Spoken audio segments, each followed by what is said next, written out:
When I first heard that Jay was going to be planting a church in Hawaii, I was so excited because I realized that growing up in Hawaii, I never knew anybody who was a Christian. Nobody ever came to my house and shared the gospel with me. I didn't know anybody that went to church.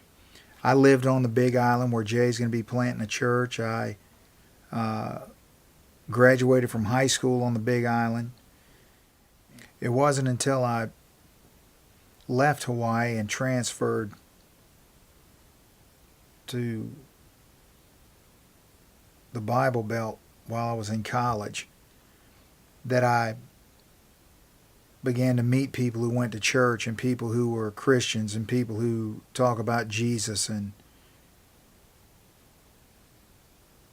now looking back, I realize that growing up in Hawaii, there was never any gospel witness. There was never any Christian organizations on my high school campus. There was never any outreaches or opportunities for the gospel that I can ever remember at any time.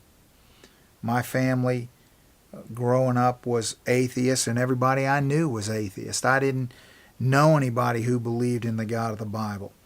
I knew people who believed in Hawaiian gods, and I knew people who talked about gods of the god of fire and the god of volcanoes and things of that nature, but never the God of the Bible.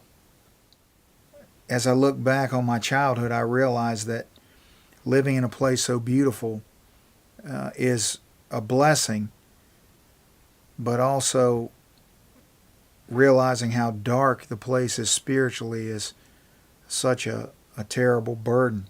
And I know that a lot of people probably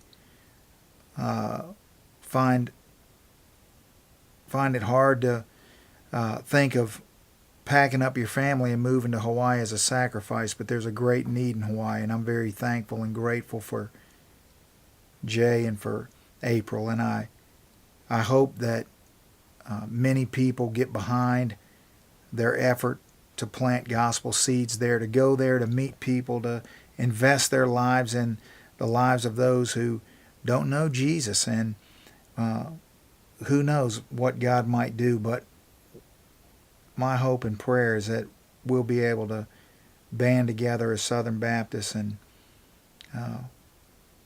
pray that God will lift the banner of Christ over the Big Island of Hawaii.